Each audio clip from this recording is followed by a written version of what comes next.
What's going on, guys? Justin Florio here from Patience and Consistency, and today I want to bring you a video about realistic versus unrealistic expectations for members, clients, and I listen to them daily about what their expectations are when it comes to their fitness journey. They tend to, over the last few years, to become a little bit more realistic, but then when you dive into the actual situation and start doing the movements, it becomes very frustrating. Today, I want to talk about how to create a healthy relationship when it comes to fitness. Number one, the biggest thing that I want to stress is if you have not exercised and you come in and work with a personal trainer, I want you to understand that it is not magic. You unfortunately do have to put a lot of work in. And one of the biggest things that I tell my clients when they call me on the phone for the first time is, have you exercised within the last few months or the last year? And if they say no to me, that's fine if they want to come in and learn how to strength train. Maybe, I understand everything goes hand in hand. When you're coming into the gym, most likely your nutrition will be a little bit more on point. But the biggest thing that I stress to my new clients is don't overwork yourself when you come into the gym. Meaning, I don't want you coming in here 5 to 7 days a week. And that's happened before. And when they don't come in here 5 to 7 days a week, maybe I cap them at 2 sessions a week because I think that's a really good amount. I mean, think about it this way. If you can do less work and get good results, if not better results than going into the gym 5 to 7 days a week, wouldn't you pick that almost 10 out of 10 times? So if you can do less work, which is what I stress to my clients, and then utilize that extra energy outside of the gym and start focusing more on recovery, sleeping more, making sure your nutrition is on point, making sure that you have meals prepared, which we're going to talk about later on in this video. Just the smaller things, because everything goes hand in hand. You cannot outwork your diet. So if your first goal is to lose weight, then I want you to put a huge focus and all your energy into your nutrition. Now, with nutrition, it can be a little bit tricky. A lot of people will download MyFitnessPal and they'll use the calories that the app tells them. And that's great. That's a great starting point. But that can also become overwhelming. Think about that. 5 to 7 days a week of tracking your food in and out. Now, there's always trial and error when it comes to tracking your food, but what I want you to think about doing at least that first week or two, because there's never going to be perfection when you first get into the fitness routine. Even with exercise, you're going to make mistakes within exercise, but when you make mistakes, that is when you start to learn. So when it comes to nutrition, all I want you to do in the beginning is just start to track your food and become more mindful of the things that you're putting inside of your body. Meaning, how much protein does this have? How much fat does this have? And it just creates self-education. Now that's weight loss. When it comes to strength training, if someone calls me and says, hey Justin, you know what? I know I'm a little overweight, but I'm okay with that and I just want to feel stronger. I want to feel more confident. And honestly, over the last year, that has been a little bit more of the rhyme and reason of why people are coming into my facility. So for people like that, 2 days a week, especially if you haven't been exercising for a long time, 2 days a week is great, and maybe I'll send them home with some kind of mobility stretch work that they can do as homework at home, so that this way they can constantly move and they keep that momentum going forward. Now, tracking your food 5 to 7 days a week and exercising 5 to 7 days a week, getting some extra walks in there over time is awesome. You're gonna get results like this, and you're gonna feel like you're on top of the world. But what happens when you get to the top of a peak? Eventually, you're gonna start to come down, and usually that just means that you're burning your body out. My biggest question that I ask my clients when they come into the gym is, what you're doing right now, can you picture yourself doing this 20 years from now?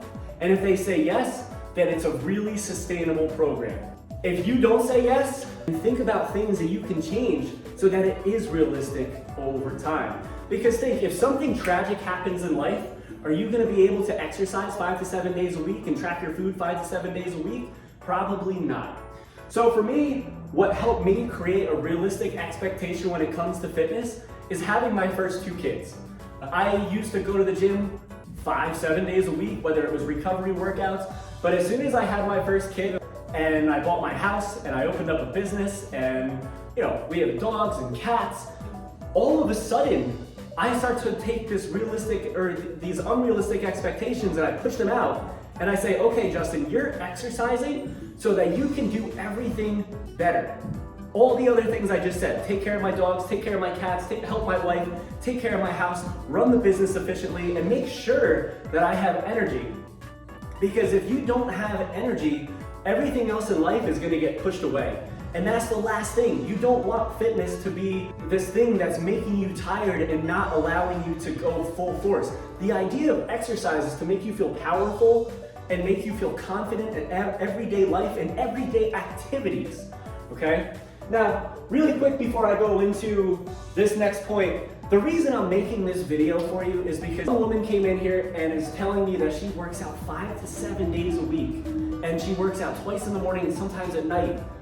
And as a trainer, I'm doing this because I care about the individuals who come in here, and I want to teach you how to create a sustainable, realistic fitness journey. Going back to this point, stop using exercise as weight loss because you can never outwork your diet.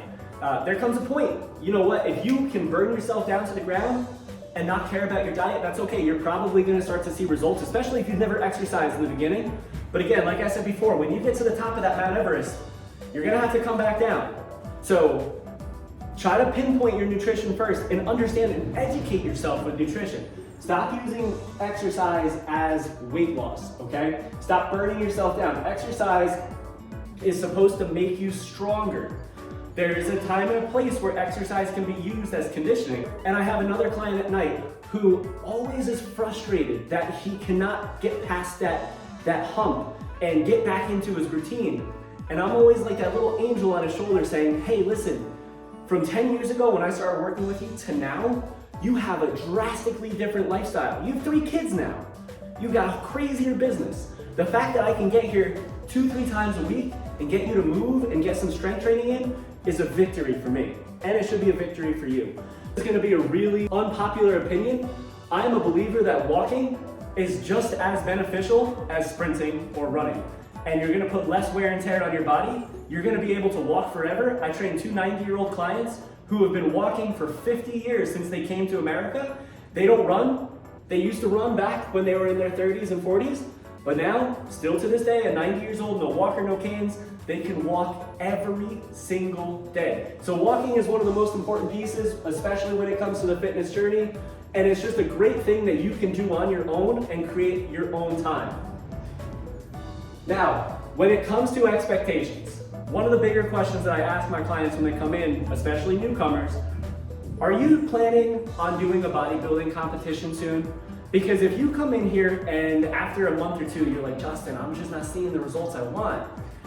My biggest question for you is, are you standing on stage in a few days? And if you're exercising for body composition changes, I feel like you should take a step back and rethink about why you're exercising. You should be exercising to make yourself feel stronger, more confident, and just strengthen your body overall, as opposed to trying to pump up your muscles, your abs, or getting bigger legs or butts, whatever the case may be. Body composition will come with it.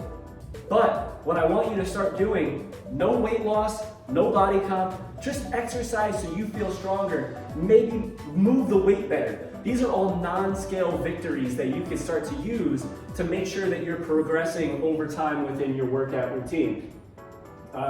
So here, I talked about this before. What's changed in your life? One of the biggest things that people come in here and tell me are, hey, you know, when I was in college, I used to be able to squat 225 pounds. That's awesome, but that was in college. You were probably taking naps during the day in between classes. You were fully recovered.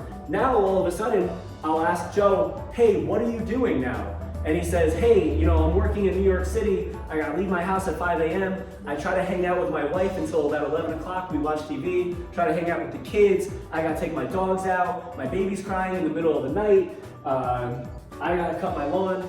These are all new stressors in your life, and you have to come into a reality check with yourself that your life is drastically different than it was when you were in high school or in college.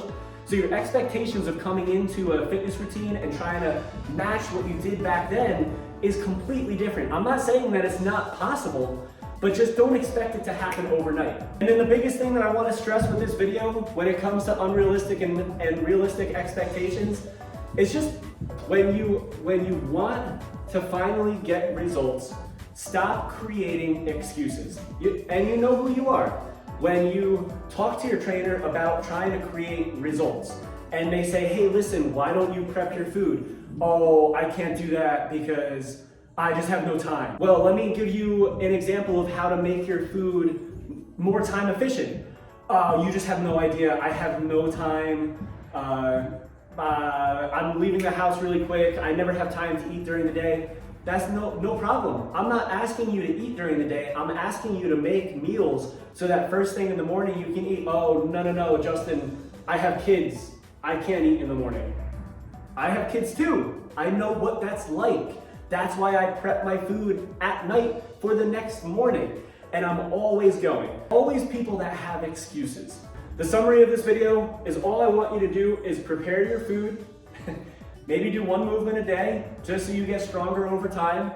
Be patient, be consistent with your results, and don't expect results overnight because it's just most likely not going to happen unless you're a superhuman.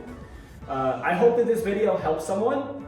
I'm sorry if I seemed like I was in a bad mood when I did this video. It's pure passion. And I get frustrated as a trainer when someone comes to me and either they're doing something that just seems too much to me because it's not healthy. And fitness is supposed to be this healthy for your mindset, for your body, and for other people around you. And if you're using fitness as an extra stressor in your life, it's not going to be a good end result. A little bit different on my video end. Hope this helps. Leave me a comment if you like the video, and I'll see you guys next time.